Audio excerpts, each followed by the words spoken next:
Okay, so in this video I'm going to go over how the BL3 gear builds work. First things first, if you're photosensitive, sorry, this is not the build for you. We're going to heavily abuse the complex route, which causes tons of bright flashing lights. So demo, 3, 2, 1, go. Yeah, you can kind of tell why that's not good for epileptics. That's one shot, we're just spamming them. Yeah, this video is probably going to be it randomly because I'm going to try to do one take, but let's get started. Stuff that's interesting about the save. So we have all missions, main missions done in TVHM, ready to do any sort of geared Galaxy completion run or any DLC run. If you want to do a main game run, you obviously just reset TVHM. In normal mode we have all missions and all DLC done, so if you need to test anything anywhere you can just do that. For Galaxy completion we have...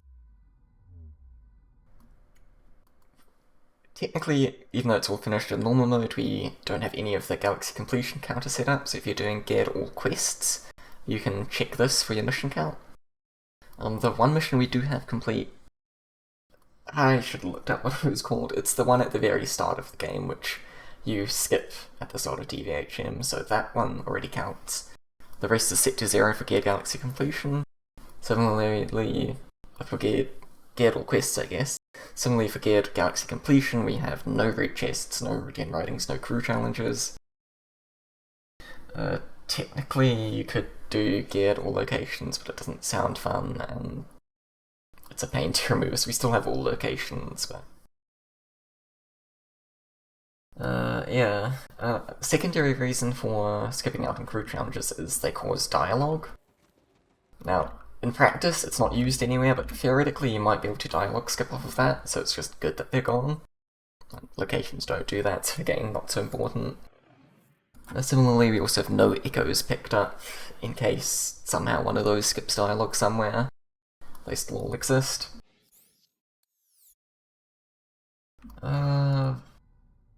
And the last thing to note with regards to the saves is we have all of the fast travels already visited in TVHM. So we could just go to Vestige here, for example. So in case you don't know, in TVHM, if you get a fast travel, then reset TVHM. The moment you get to the quest that unlocks the fast travel, which in the example of Vestige there is no quest blocking it, it's just you need to visit it. Or similarly, Grand Opening. It's no quest blocking Grand Opening, you just need to visit it. So the moment that happens, you can just travel there instantly, you don't need to run to it.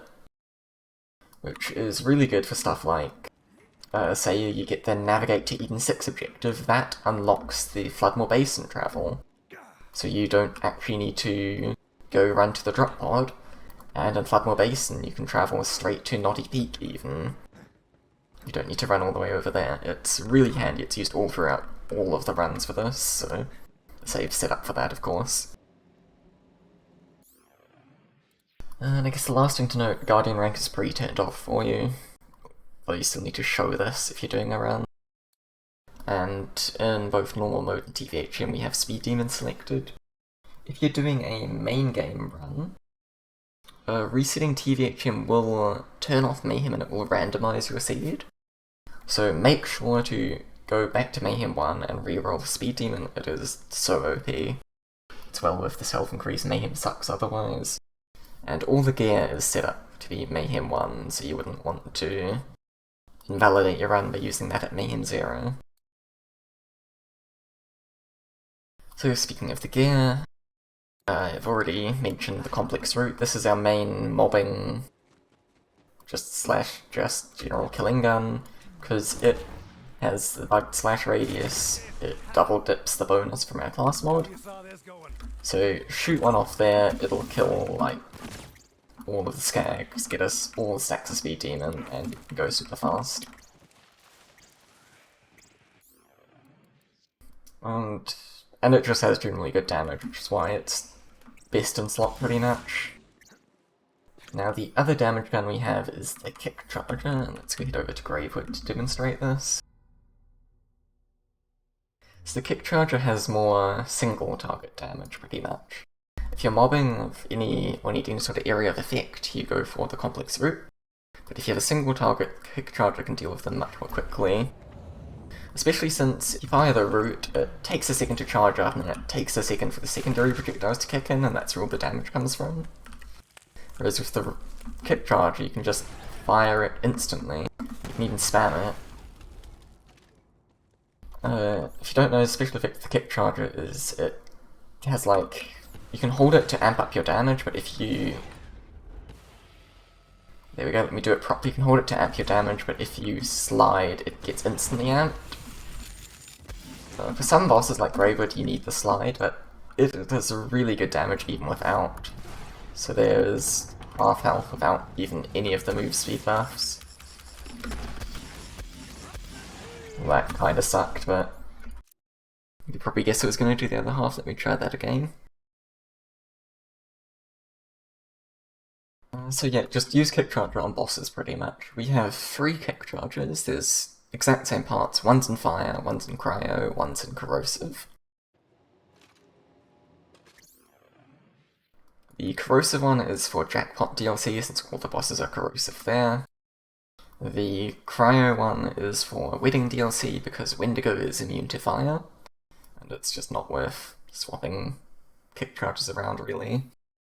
Basically, at the start of your run, you can drop the other 2 kick chargers, you're only ever going to use the one. And then fire is the most generally useful one. Cryo does have the most damage on the card, but it can't create a dot. So the fire one is better, generally. So let's give this another shot. There we go, easy. Can even one-shot Psycho Reaver. Well, one-shot each phase, since he's immune, of course. Let's head back to Droughts to explain our other guns. So nice testing that.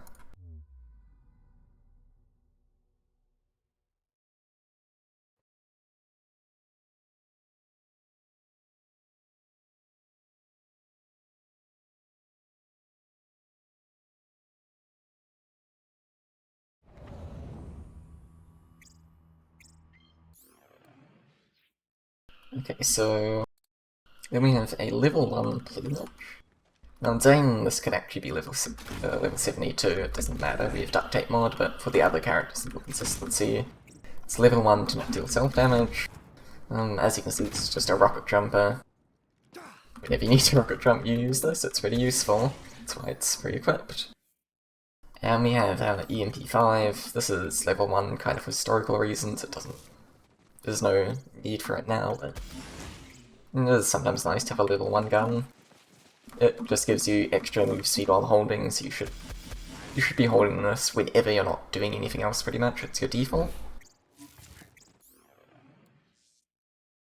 Aside from that, we have a mechanic. This is purely for when you need to run over enemies in a car.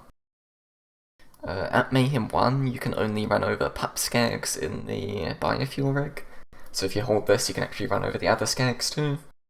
And it has this high health breaker anoint just in case. I didn't mention it for these, we have 150-90, or the old 390, just because we're going to be one-shotting most enemies anyway. And same on this, I'm not sure if it actually applies in a car, but just in case. Then we have the Pestilence, which is for pestilence jumping. In case you don't know that. You empty the Pestilence and it creates this rad explosion. But you can emote cancel that, so you can spam up a ton of explosions.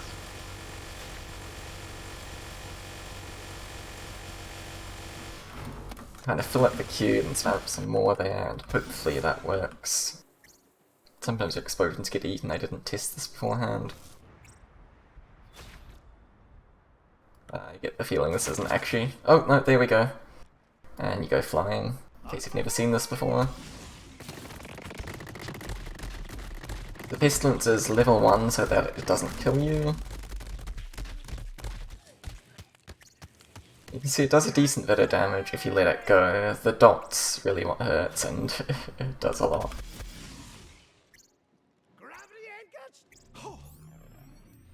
We do have, I'll get onto it later, but we do have a super soldier which keeps you invulnerable for most of it, but it's level 1 for the bits where you do tick damage. And then last gun is a grease trap. This is purely for Troy, Tyrene, and Rampager. Let's go pay them a visit too. So, for some reason, the hot grease alternative fire just bypasses their immune phases. Only on those 3 bosses, Troy, Tyrene, and Rampager. Nowhere else.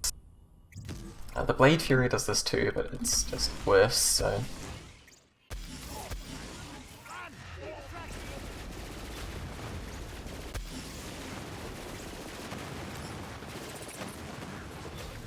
You really need to be good at your swap reloads if you're using this. Does not have a lot of lag, but yeah, that boss fight goes way quicker. If you just skip the immune phase, who could have guessed? And it uses consecutive hits annoying since you're getting a ton of shots out there, and obviously each shot doesn't do that much, so high health breaker isn't going to help much. As for the other equips, this relic here, this is just in case you ran out of ammo. Yeah, that's about it. If it's the same passives as this. If you run out of ammo, equip this, slam once, you'll be back. But to the main items which everyone else will use. Oh yeah, I should mention that all of these guns and whatever, they're basically constant across characters. We do slightly change things, like anoints will be a little different, I'll mention them as we get to them, but it's all basically the same with our gear. So our shield, this is a super soldier. Super soldier is just the best shield in the game.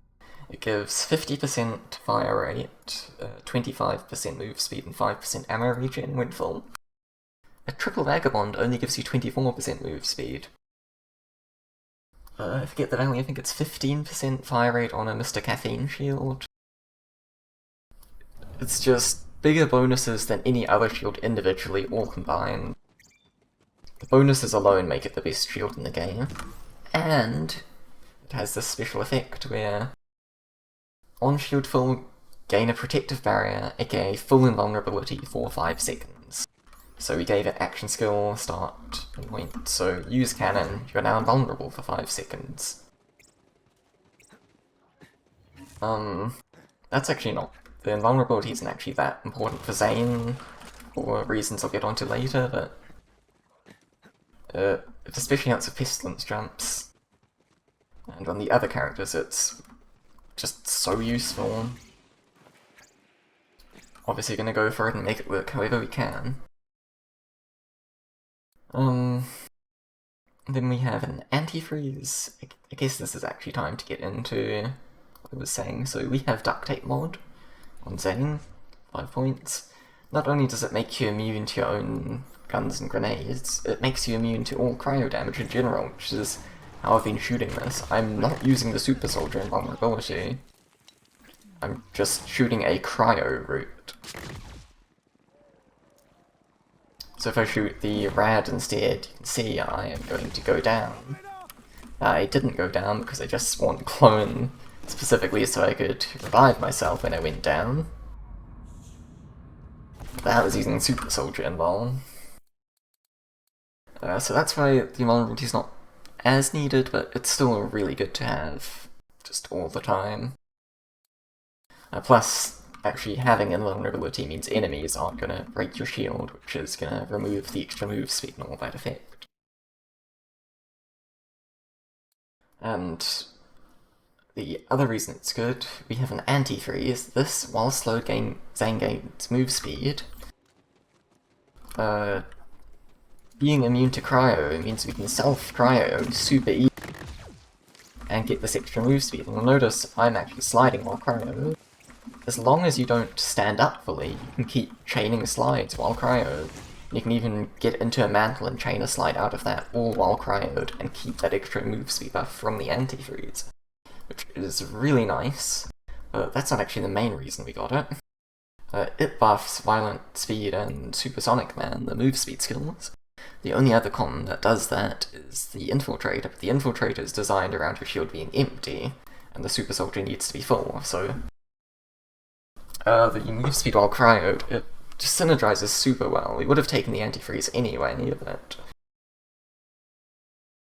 And sliding an airborne, you kind of do that a lot. Extra damage, it's just nice, it synergizes so well, what can I say? The passives on this all buff the root. Splash damage radius, like I mentioned, is how the root glitch works. It double dips that buff and just goes massive. Covers whole maps on those sometimes. Then splash damage, since that's what's dealing damage, and sniper damage, since it's a sniper. Grenade, this is an Piss. On Zane, it's not really that useful, since you can't throw an aid manually. Sometimes you'll be lucky and it'll extinguish status effects, but that's mostly what the Super Soldier action skill start is for. If you have a dot, which is going to kill you. It's more useful than other characters, but its anoint is bonus cryo and AC. Again, it has to be cryo, because we are immune to cryo, we are not immune to other elements. So you would quickly down, and it is the nice effect of helping guarantee self-cryo. So it might seem a little annoying just walking around here demoing, but self-cryoing yourself is actually really good. I'm gonna save quick since we've already killed all the convenient enemies.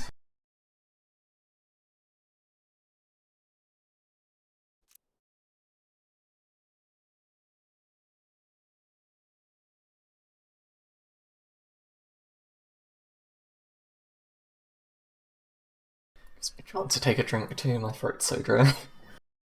It's speaking non-stop. So self-cryoing is really good because you can kind of anticipate it and start your slide, and now I'm cryo to get the extra move speed. Shoot another one off there, and... oh, damn. That's the one downside. If you bonk, you can't slide again, but the AC cryo helps make the self-cryo more consistent. This only has 91% efficiency. It doesn't get you every time without it, but yeah, it's just handy. It's extra damage and it's self-cryos, which is really nice.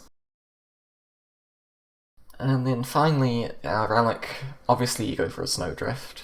Obviously we add double move speed to go as fast as we can, then a bit of AoE damage. And the relic itself, relics just kinda suck, so the victory rush is the best of the bad options pretty much. Occasionally you get a bit of extra movement speed, even though the victory rush is broken, and if you kill two it'll just break, but sometimes you'll get extra movement speed. It's better than anything else. And yeah, that's the main gear. Like I said, it's basically identical on all the other characters. All the gear will have identical parts, apart from the con, of course. It's just the anoints we swap out. So now let's talk about the skills. I've already mentioned a bit, we buff Supersonic Man and Violent Speed. Supersonic Man is 24% move speed per action skill. As you see, we have 5 charges of cannon and clone, that's 6 action skills. That is 200 and something 50-ish. I don't want to do the maths, but a lot of move speed out of that. That's why we put 3 points in there, and then we have 39% from Violent Speed. We put 5 points in here, it's 50%, which is more, but we only get 2 stacks versus 6 of this, so it's really nice. Apart from that, you know we can skill point dupe, so we just get everything that's not bad, pretty much, and what's bad on Zane is best served cold. This creates a Cryo-Nova, it will break barrels, it will down you, so we just skip it. As for action skills, as you've seen, Cannon really good for arbitrary action skill start, really good because it stacks Supersonic Man, obviously gonna use it, that's the skill tree. The augments we get are proliferation for additional charges, and then these all are kind of useless as there's no way we can get no way out. We don't really need extra damage, We don't want... Actually, the puddles can damage you too, so that's bad too. And we don't need freeze rate, so best of the bad is brain drain. It's never really gonna happen. You could unequip it, but in the tiny chance you kill something for crit, extra charges is good. Then we go with Clone. Clone is super useful for movement. I mean, yeah, I don't know what to say. You teleport all over the map. It was so handy. Obviously, you're gonna go with it. Drone technically has more move speed. Technically, the highest move speed combo is Bad Dose and Charged Relay. But no, Clone's just so much better. Non-Clone, Cryonova's bad. We don't really want Clone to die, so we don't want that. And that, again, makes Clone die, so we can't get those. But these skills are actually pretty good too. We want to keep our shield up. So when Clone takes damage, our shield gets filled. That it synergizes so well. The Zane geared build, it's incredible how well everything synergizes. Clone takes damage, our Super Soldier goes up, we get move speed. It's really good. And then Doppelbanger, we can end Clone early, which is handy if he's in a bad spot, and you know you want to move him. You don't want to teleport back when he's on the other side of the map if you need to move him, so you have that. Okay, finally, 20 minutes in, we're done with Zane. Let's talk about some of the other characters.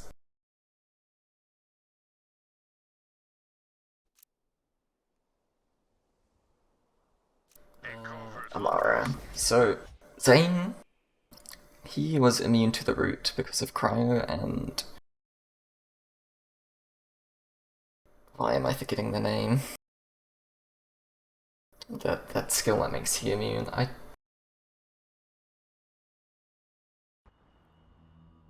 This is gonna bother me now, but Zane's immune to the root because of that. Amara, she gets immune to the root because she has a transformer instead of a super soldier. Now, unfortunately, all of Amara's move speed comes from taking damage, which is kind of incompatible with a shield full playstyle. So she doesn't have a good way to keep the super soldier buff up. She doesn't have a good way to trigger the super soldier invulnerability. So she kind of just can't use it. It sucks, but the best we can do is a transformer to be immune to shock, and using a shock root.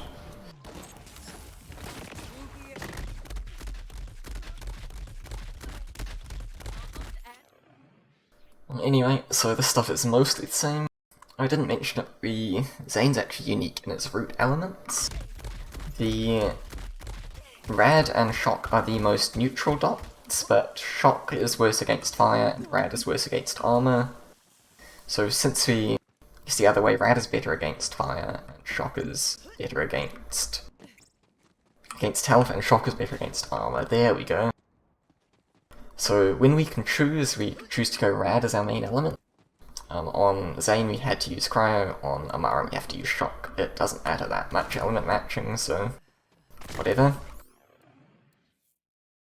The rest of the stuff is mostly the same. We use a Transformer, obviously, but we have changed the Anoint to Phase Slam move speed, since obviously we have no use for action skill start. And on the red, we also have a red suit for Pestilence jumping, since we can't get immunity another way. It has the exact same thing. And on all of our weapons, we actually have Phase Slam weapon damage, since it's more damage, and it does also apply after an enemy has gotten past 90%. So it's just generally a better, even pre-nerf, when it had the same as High Health Breaker, it was just better Anoint. On the mechanic, we still have High Health Breaker, since you're not going to be slamming. I still don't know if it actually works, but that was the thoughts behind it. And you are still consecutive hits. The rest of this is pretty much identical, but as you've seen already, we have a Sellout to trigger Mindfulness equipped instead of a Kick Charger. So Mindfulness is... where is it? There we go. When Amara takes damage, she gains 6% move speed up to 25 stacks. That's how she goes fast. You sell out. It basically instantly gets you to max. I usually go with 2 to be safe, but gets you to max stacks pretty much instantly. That's why you use it. You have it equipped to get the move speed.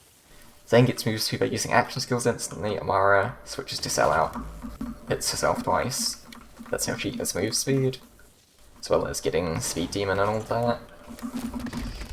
And from our phase slam, there we go. Going too fast to be able to slide for a second there.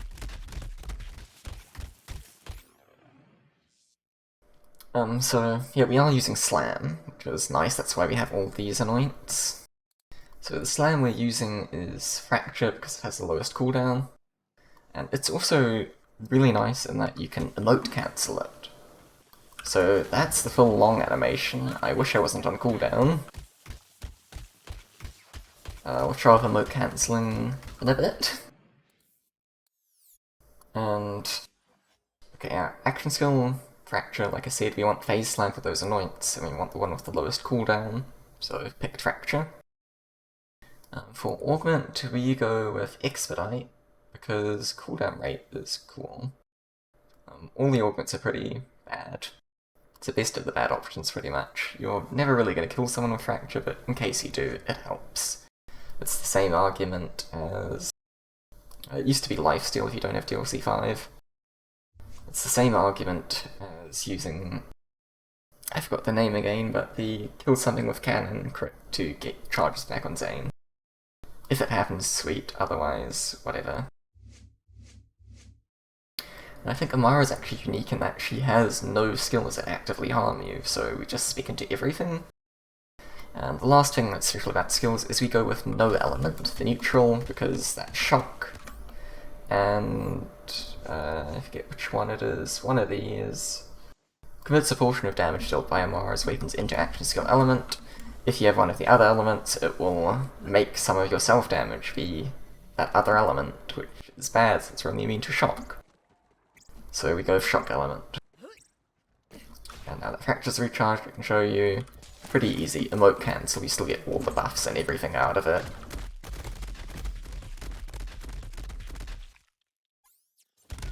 Oh yeah, and I mentioned it earlier, but this is why our Plumage and Pestilence are level 1, because the other characters can't become immune to them. Yeah. Okay, let's move on. Let's go to Flak. So Amara and Zane, they are current patch, current hotfix characters. Flak and Mose are Vault Card 1 patch characters. And on Vault Card 1, the anointment nerfs haven't gotten internalized yet, so you can actually use pre-nerf hotfixes to get back to 390 anoint. You don't really need it, but it helps, you might as well. I'm not sure if you could one-shot Psycho Reaver without them. I haven't even tried on other characters, but whatever. Oh, I completely forgot about the class mod. Let's go back to Amara real quick. So you can tell this is unscripted single take.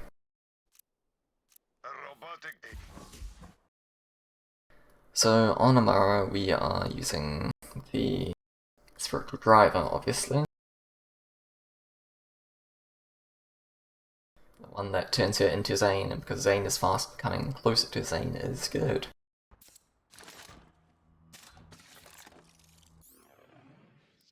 So Spiritual Driver, all characters have the exact same passives, so don't bother with those. We get it to put points into Mindfulness, because Mindfulness is OP, and then Helping Hands, because damage reduction helps a bit, and... is it Clarity? I think yeah, the other one it does is Clarity, and health regen doesn't really help. So damage reduction, but primarily move speed is what we do on her. Okay, Flak. So Flak and Mose are unfortunately Vault Card 1 characters who... that's why they're only 65, that was the max level then. You do get your 300% instead of 150% anoint, but it doesn't matter too much, but might as well. And now the reason these characters have to be on old patches, because they again can't properly become immune to the root, but they can abuse the Super Soldier. And on old patch, the Super Soldier could be activated while it was already active. On current patch, you get 5 seconds of invulnerability, and then there's a short delay before you can reactivate it. And if you try activate it in between, it's just wasted. But on this old patch, you can become just fully immune forever, pretty much. Zane could go on for like a minute plus, with constant immunity, just spamming cannons. So, how do we abuse Super Soldier on Flak? It's with Rack Attack. So we use a Rack Commander for an extra charge, and our EMV5, Plumage, Kanak, Pestilence, they all have gaining extra charge of Rack Attack on them, so we have up to 5 total. And you just use Rack Attack, you're invulnerable for a bit. It's not as good as Cannon, but Flak's kind of just Gimp Zane this way. It's better than nothing. We can use the Super Soldier, it's nice having full shield and getting all its effects, whatever, better than Amara. Aside from that, we didn't point it out on Amara, but on all our other characters we have bonus shock damage. On Amara we need bonus shock because otherwise it goes through the infiltrate, otherwise it goes through the transformer. On these characters we use it because, like I mentioned, Rad and Shock are the most neutral elements. Rad is better against Flesh, so that's the primary, and then we put secondary on ASE for the rare case you run into a Shock immune enemy. Rad immune enemy, I mean. If you really need to, you can always switch to Shock too, but it doesn't matter. We use AC on everyone, it's just the element that flips. Zane and Amara, we need Shock and Cryo to be immune. On everyone else, it's Shock as in an alternate to Rad. Okay, what else changed? Still using 150, 90, or 390 if you're doing it properly with the hotfixes. And we're using the Rat Commander. I guess we just go into skills now. So, action skill is Rack Attack, obviously. That's useless. That's useless. So we just go with extra charge, need that. And then lifesteal might help, least of the bad. For a pet we go with the Gunslinger Jabber. All the Jabbers give 5% movement speed, but we don't need max health, so crit is better. Skill-wise, bad skills, we have, which one? This one, Success Imminent creates a Nova. Same argument is best served cold. Novas break barrels, they will kill you. We don't have it. Monkey Do converts. It makes Flak's next shot deal bonus damage. It actually converts to non-elemental damage, which will bypass your shields. I'm second guessing myself actually right now if this was bad, but it also just doesn't really help that much. 14% damage is nothing, so I'm not sure if it is bad. You might have to test if you play Flak. I am not a Flak player, but it's gone just in case. Now, I forget what all the Rack Commander can spec into, but we go with cooldown time, since it is important. Flak cannot spam his racks very well, so getting kills to reduce cooldown is important.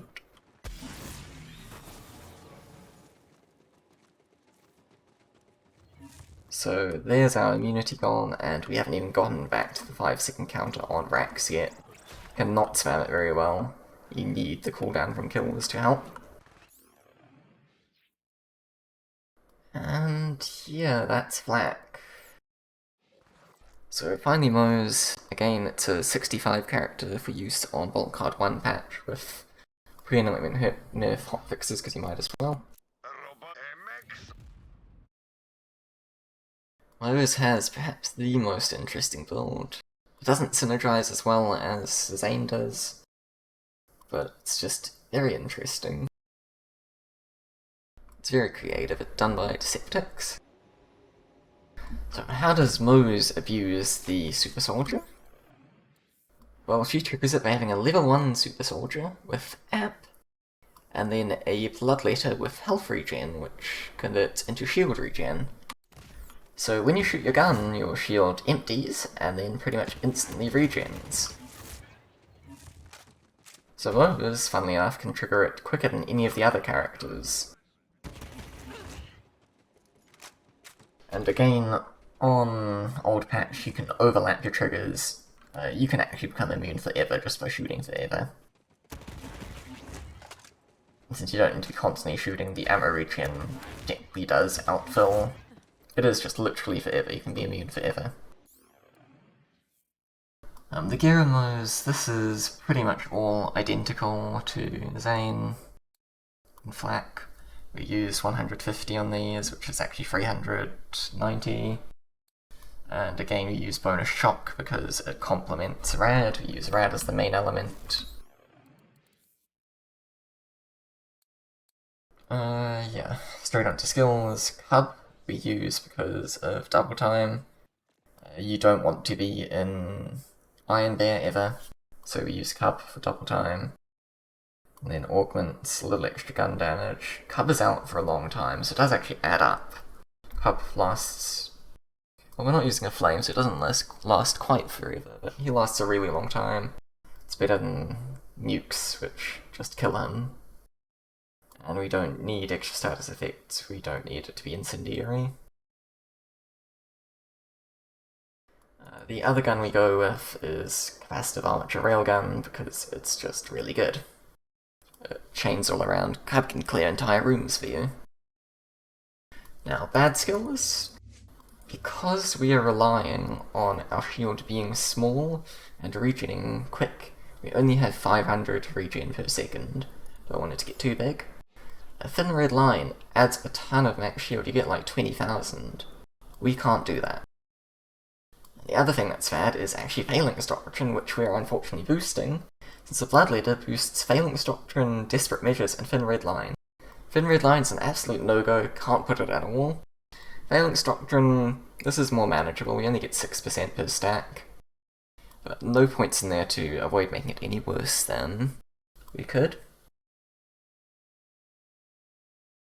You do only need 1 point in Phalanx Doctrine to do Phalanx stacking. So yeah, you don't need more points anyway, the comm does that for us. If you were switching the build to a different comm, you might want to spec 1 point, but nah. So, like I mentioned, the Bloodletter, the points we put in that. Thin Red Line, absolute no-go. We can only put 3 points in Desperate Measures. Doesn't really help much, but it's not Phalanx Doctrine, so we put the last 2, we're forced into Phalanx. Pretty easy choices. And yeah, that's this Mose build. It is kind of debatable. I believe Super Soldier is just good, but you might want to add a double Vagabond Projector Shield to let you do Projector Glitch to keep it. I don't think it's that useful, it's on the save. Sandblast is the only spot you might remotely want it, and a Pestilence Jump is just going to be better. But you might want to add it, and then there's also potential fun, like I mentioned, if you add a Flame, Cub just lasts literally forever, and you actually get a significant damage buff from that. But this way around keeps your Super Soldier up forever, so it's probably good. With that, the last save to kind of talk about, except not really, would be the Geardle chests. But all the Geardle chest saves is the Zane save, but we dropped some gear and we spawn at Tazendare. So really, that's all the geared saves explained. This took way longer than it was. Hopefully you learnt to just find some stuff.